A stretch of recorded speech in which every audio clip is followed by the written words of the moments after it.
আসসালামু আলাইকুম প্রিয় football fans.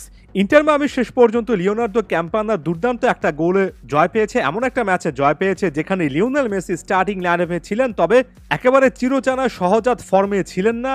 Leo Messi, Luis Suarez থাকার পরও প্রতিপক্ষের জমাট বাঁধা ডিফেন্সে ইন্টার মায়ামি বারবার করে কিন্তু ধাক্কা খাচ্ছিল, তবে শেষের দিকে এসে ক্যাম্পানার দুর্দান্ত গোল এবং একই সঙ্গে বুস্কেটসের অসাধারণ অ্যাসিস্ট। এই মুহূর্তে সবচেয়ে গুরুত্বপূর্ণ ফ্যাক্টর এটাই যে পূর্ণাঙ্গ 3টা পয়েন্ট ইন্টার মায়ামির পক্ষে এসেছে। এমন একটা ম্যাচে শেষ পর্যন্ত জয় পাওয়াটাই অনেক বেশি মুখ্য হয়ে দাঁড়ায়। দেখুন, ফার্স্ট ইন্টার মায়ামির সামনে রীতিমতো বাস পার্কিং ডিফেন্ড করছিল এই দলটা, অর্থাৎ ডিসি ও ইউনাইটেড। তাদের 5 জনের ডিফেন্স লাইনের বিপক্ষে একটা জায়গা থেকে ইন্টার মায়ামি বারবার করে মার খাচ্ছিল, এবং সেটা হচ্ছে ইন্টার মায়ামির কাছে কিন্তু উইঙ্গার নেই দুটো সাইডেই। সেভাবে উইংয়ে 1-on-1 সিচুয়েশনে প্রতিপক্ষের ডিফেন্স ভাঙতে পারেন এমন প্লেয়ার না থাকার কারণে পূর্ণাঙ্গ কনসেন্ট্রেশনটা লিওনেল মেসি এবং লুইস সুয়ারেজ কেন্দ্রিক এবং একেবারে সেন্ট্রাল জায়গায়। তাই প্রতিপক্ষ যে জিনিসটা করেছে, একেবারে ন্যারো ডিফেন্স করেছে, অর্থাৎ ইন্টার মায়ামিকে আটসাটভাবে ছোট্ট একটা স্পেসের মধ্যে বেঁধে ফেলার চেষ্টা করেছে। দুই উইংয়ে, দুই ফ্ল্যাঙ্কে তারা খুব একটা বেশি ডিফেন্ড করার চেষ্টা করেনি। 5 জন মিলে যখন পিচের সেন্ট্রাল জায়গাটায় এতটা আটসাট ডিফেন্ডিং করেন, তখন লিওনেল মেসি, লুইস সুয়ারেজরা বিন্দুমাত্র স্পেস পান না, এবং এই ম্যাচে পারফেক্ট একটা শেপ বজায় রেখে অনেকটাই লিওনেল মেসি এবং লুইস সুয়ারেজকে স্পেস বঞ্চিত করেছিলেন প্রতিপক্ষ ডিফেন্ডাররা, তবে শেষ রক্ষা করতে পারেননি।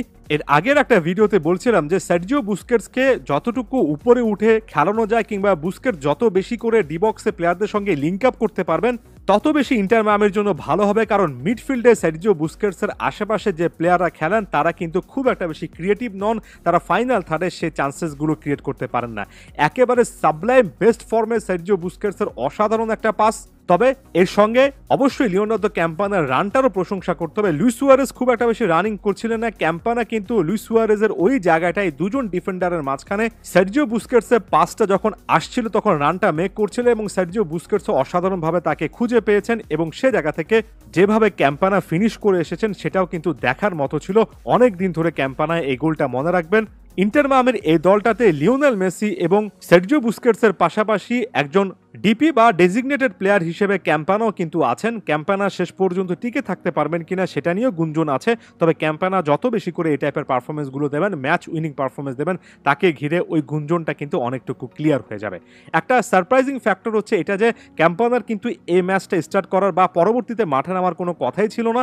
3বার সাবস্টিটিউশন কিন্তু করিয়ে ফেলেছিলেন টাটা মার্টিনো, তবে প্রতিপক্ষ একজন প্লেয়ার মাথায় আঘাত পাওয়ার কারণে যখন কনকাশন একটা সাবস্টিটিউট করা হলো, তখন আরও একজন প্লেয়ার নামানোর সুযোগ পেলেন, অর্থাৎ আরও একবার প্লেয়ার নামানোর সুযোগ পেলেন মার্টিনো, এবং সেই জায়গা থেকে ক্যাম্পানাকে নামালেন এবং নেমেই বাজিমাত করলেন। এবং এই গোলটা ইন্টার মায়ামির জন্য লিগ টেবিলে তাদের অবস্থানটা ধরে রাখার জন্য খুবই ক্রুশাল মোমেন্ট হবে।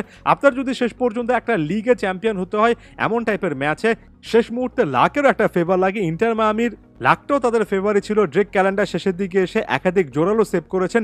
ডিফেন্সে ইন্টার মায়ামি গত 2 ম্যাচে মোটামুটি ভালো পারফরমেন্স দিয়েছে, তবে এই ম্যাচে আলাদা করে যদি বলি তাহলে প্রতিপক্ষ সেভাবে আক্রমণ করতেই যায়নি, বরঞ্চ ডিফেন্স করেছে দাঁতে দাঁত চেপে। ইন্টার মায়ামিকে আটকানোর জন্য এটাই একটা পারফেক্ট স্ট্র্যাটেজি হতে পারে, 5 জনের একটা ডিফেন্স লাইন তৈরি করে মেসি সুয়ারেজরা যাতে করে বিন্দুমাত্র কোনো স্পেস না পান সে জিনিসটা খেয়াল রাখা। টাটা মার্টিনোর কিন্তু এই টাইপের ট্যাকটিক্সের বিপক্ষে খুব একটা বেশি কোনো রকমের কার্যক্রম দেখলাম না। মাতিয়াস রোহাসকে লিওনেল মেসি যে উইংটা ধরে খেলতে পরবর্তীতে বাধ্য হয়েছেন, অর্থাৎ রাইট উইংয়ে মাঝে মধ্যে খেলানো যায়। রবার্ট টেরন মাঠে নামার পরে লেফট সাইডেও কিন্তু উইংয়ে বেশ কয়েকবার 1 ভার্সেস 1 সিচুয়েশন তৈরি হচ্ছিল।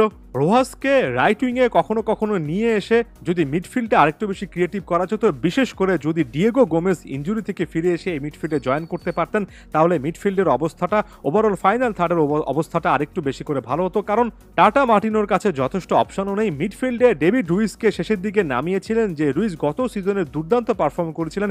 এই ম্যাচটাতে দেখলাম যতবারে ডেভিড রুইসের পায়ে বল গিয়েছে ততবারই ইন্টার মায়ামি একটার পর একটা বিপদ মোকাবেলা করেছে, কারণ লুইস বারবার বল হারিয়েছেন। এমন সিচুয়েশনে লিমিটেড রিসোর্স নিয়ে যা করা যায় এবং এ টাইপের ম্যাজিক্যাল কানেকশন যদি পাওয়া যায়, যেটা এবার বুস্কেটস ক্যাম্পানার মধ্যে দেখা গেল, এবং সাথে লিওনেল মেসি, লুইস সুয়ারেজের স্বাভাবিক ফর্মটা যদি অব্যাহত থাকে, তাহলে ইন্টার মায়ামিকে কেন্দ্র করে এত কিছুর ভিড়ও যথেষ্ট কিছু কিন্তু বলার সুযোগ থাকবে। ধন্যবাদ সবাইকে।